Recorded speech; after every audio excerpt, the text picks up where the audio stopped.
तो दोस्तों finally Indian navy ने एक बहुत बड़ा स्पोर्ट्स कोटा के तहत वैकेंसी निकाला है और इसमें अपना ये ऑफिशियल साइट का नोटिफिकेशन भी डाल दिया है। और ये नोटिफिकेशन में क्या क्या है, आइए हम इस नोटिफिकेशन को एक एक करके समझते हैं।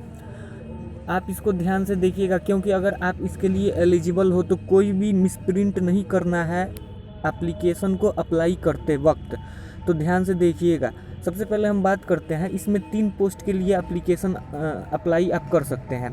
वो क्या क्या है, आपको एक डायरेक्ट एंट्री पीटी ऑफिसर है, एक है आपको एसएसआर और एक है एमआर के लिए। डायरेक्ट एंट्री पीटी ऑफिसर के लिए आपको 22 साल का एज दिया गया है, जबकि एमआर और एसएसआर के लिए 21 साल का। यहाँ पे आप देख सकते हैं ये आपका एसएसआर है, तो एसएसआर के लिए आपको उम्र क्या चाहिए, तो यहाँ पे 17 से 21 चाहिए, और जबकि एमआर के लिए भी यहाँ पे भी है 17 से 21 उम्र चाहिए। जबकि आपको पीटी ऑफिसर के लिए 22 चाहिए। यहाँ से आप देख सकते हैं पीटी ऑफिसर है ये 17 से 22 चाहिए।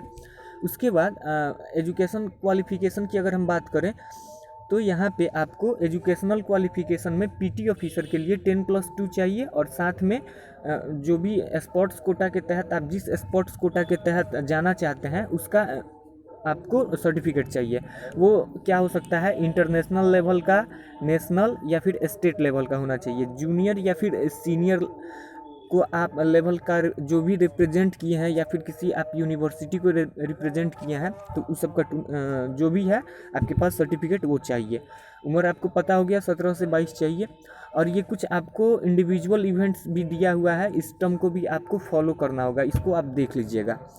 चलिए हम बात करते हैं इसका सिलेक्शन प्रोसीजर क्या है क्या नहीं है, इसको हम देखते हैं। यहाँ पे डेट ऑफ बर्थ सभी दिया हुआ है, कौन कौन डेट ऑफ बर्थ का बच्चा लो इसमें रह सकता है लो। यहाँ पे बोथ डेट इंक्लूसिव है, यानी कहने का मतलब है 1 फरवरी 2001 से 31 जनवरी 2005 तक, अगर ये दोनों के बीच या यहाँ तक अगर कोई बच्चे का डेट ऑफ बर्थ है तो वो आराम से इस फॉर्म के लिए एलिजिबल है, और उसके पास स्पोर्ट्स कोटा का सर्टिफिकेट होना चाहिए। इसका जो सिलेक्शन प्रोसीजर है, सिलेक्शन प्रोसीजर की बात किया जाए तो सिलेक्शन प्रोसीजर में ही आपको ध्यान देना है कि कैसे इसका आप अप्लाई कर सकते हैं। इसके लिए आपको अप्लाई करने के लिए ये the application format has been provided, यहाँ इस वेबसाइट पे दिया हुआ है। इंडियन नेवी का ऑफिशियल वेबसाइट है, इस पे एप्लीकेशन दिया हुआ है, इस पे आपको वो डाउनलोड कर लेना है और उस एप्लीकेशन को फिलअप करके उसके साथ और भी आपके पास जो सर्टिफिकेट है, जो जो बोलेगा सर्टिफिकेट लगाने के लिए, वो सब लगा देना है। खैर ये एक अलग टॉपिक का वीडियो है, हम इस पे बाद में चर्चा कर लेंगे एक अलग नेक्स्ट वीडियो में।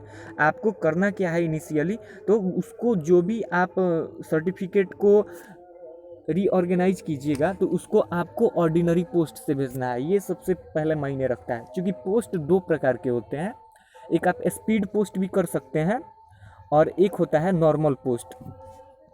तो स्पीड पोस्ट होता है ना, तो स्पीड पोस्ट ये जो होता है ना, इसमें आपको कोई भी डॉक्यूमेंट फास्ट पहुंचता है, लेकिन इसमें स्पीड पोस्ट नहीं करना है। आप इस चीज़ को ध्यान रखिएगा, इस पर लिखा हुआ है साफ साफ, यहाँ पे आपको दिखा दे रहा है, 1 मिनट। यहाँ पे जैसे देखिए लिखा हुआ है ऑर्डिनरी पोस्ट से आपको क्या करना है, application will be received only through ordinary post, सिर्फ ऑर्डिनरी पोस्ट का ही रिसीव होगा। उसके नीचे भी लिखा हुआ है application received through speed post या फिर रजिस्टर्ड पोस्ट और couriers will be rejected, reject हो जाएगा, आपको नहीं ले पाएगा। इसके बाद आपको shortlisting criteria will be based on higher sports achievement. आपका जो भी अगर आता है उधर से बुलाना कॉल अप लेटर, तो वो सिर्फ और सिर्फ आपको स्पोर्ट्स कोटा में आप स्पोर्ट्स सर्टिफिकेट में जो भी आप अचीवमेंट किए हैं उसी के अनुसार से होगा, ना कि आपके 10th 11th का जो भी होता है मार्कशीट 11th 12th का, उसके बेसिस पे नहीं होगा। ओनली स्पोर्ट्स के जो सर्टिफिकेट होंगे उसी के बेसिस पे आपको शॉर्टलिस्टेड किया जाएगा, और ऑर्डिनरी पोस्ट से ही भेजना है।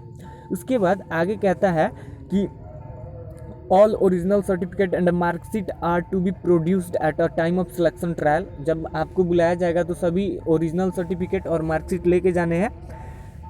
उसके बाद यही सब है, आप उसको देख लीजिएगा। बाकी ये मेडिकल का टर्म है, और उसके बाद आगे दिया हुआ है कि कुछ कुछ आप अप्लाई उसको कैसे कर सकते हैं। तो ये चीज़ को आप देख लीजिएगा कि जो अप्लाई करना है, application is to be submitted on A4 size paper. A4 size paper जो होता है ना, ये आप लोग जो भी जीरोक्स कराते हैं किसी भी चीज़ का, तो वो A4 साइज पेपर होता है। तो वहीं सिर्फ एप्लीकेशन को सबमिट A4 पेपर साइज़ पे किया जा सकता है।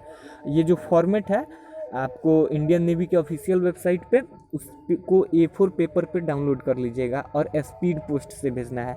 आगे कहता है कि only one application form is to be forwarded, candidate who send more than one application for the same entry will be disqualified.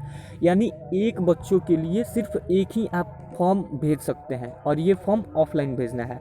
और साथ में लिखा हुआ है कि एनवेलप्स यानी लिफाफा, the type of entry sports discipline with achievement is to be clearly written on top of the envelope। यानी अगर सपोज डैट अगर ये आपका एनवेलप है, हम थोड़ा सा इसको जैसे देखिए, सपोज डैट अगर ये आपका लिफाफा है तो लिफाफा पे जैसे आप चाहते हैं कि आप कुछ भी इसके अंदर डॉक्यूमेंट डाल देते हैं, कुछ भी जो जो कहता है सो तो इस पर आपको लिफाफा पे लिखना होगा आपका क्या। जैसे एग्जांपल जैसे आप जा रहे हैं वेट लिफ्टिंग से, तो यहाँ पे आपको वेट लिफ्टिंग ऐसे करके लिखना है। उसके बाद आप किसके लिए अप्लाई कर रहे हैं, वेट लिफ्टिंग के साथ आप नेशनल लेवल है, स्टेट लेवल है या फिर इंटरनेशनल लेवल है, उसको नीचे लिख दीजिएगा नेशनल लेवल। वहीं पे इसी के नीचे यहाँ पे नेशनल लेवल, और उसके नीचे आप लिख दीजिएगा SSR या फिर MR के लिए आप जा रहे हैं, या फिर आप ये जो PT ऑफिसर है उसके लिए जा रहे हैं। तो ये सब आपको लिखना पड़ेगा। ये सब खैर ये एक अलग टॉपिक का वीडियो है, आप कमेंट कीजिएगा, मैं इस पर वीडियो बना दूंगा बढ़िया से। और ये जो फोटोग्राफ्स होना चाहिए, फोटोग्राफ्स आपको यहाँ पे देख लीजिए बहुत इसमें स्ट्रिक्ट मांग रहा है फोटोग्राफ। और आप इस चीज़ को ध्यान रखिएगा जब आप फ़ोटो खिंचवाइएगा, तो जो फ़ोटो का जो आपका बैक साइड का जो बैकग्राउंड होता है ना, वो ब्लू रहना चाहिए, हर हाल में ब्लू रहना चाहिए। अदरवाइज ये क्या करेगा, रिजेक्ट कर देगा अगर ब्लू नहीं होगा तो आपका आपका जो कॉल अप लेटर है वो नहीं आ पाएगा। तो इस चीज़ को याद रखना है। फोटोग्राफ शुड भी यहाँ पे लिखा हुआ है blue. Application received without photographs और not in the specified format, यानी जो बता रहा है उस फॉर्मेट में अगर आप नहीं दीजिएगा तो विल बी रिजेक्टेड, हो सकता है रिजेक्ट हो जाएगा। Computer generated digital photographs will be not be accepted, यानी डिजिटल का मतलब हो गया कि फ़ोन में है आप उसी को भेज दे रहे हैं, तो वैसे नहीं होगा। आपको उसको प्रिंट आउट करा के और साथ में आपको एनवेलप यानी लिफाफा में पुट करके, और उसका कलर क्या होना चाहिए, ब्लू होना चाहिए। ये इन सब चीज़ों को ध्यान में रखना है और उसको पोस्ट करना है, नॉर्मल पोस्ट करना है, स्पीड पोस्ट नहीं करना है। क्या करना है, नॉर्मल पोस्ट। तो इन सब चीज़ों को ध्यान रखिएगा। और कहाँ पे भेजना है तो लिख रहा है forwarding of applications are to be forwarded. इस पता पे भेज देना है एप्लीकेशन को। क्या है, the secretary Indian navy sports control board, integrated headquarters of ministry of defence navy, 7th floor, Chanakya भवन, न्यू दिल्ली। तो आपको ये विदिन आप समझ सकते हैं इसको, रुकिए 1 मिनट और ये पढ़ लीजिएगा आप अपना किस किस स्पोर्ट्स में आते हैं। ओनली यहीं स्पोर्ट्स को लिया जा रहा है। और इसको आप अगर यूपी बिहार या फिर राजस्थान से हैं तो उन लोगों के लिए भी एक डेट दिया हुआ है कि 25 के पहले तक भेज देना है। आप देख लीजिएगा, एक बार ऑफिशियल साइट पे विजिट कर लीजिएगा।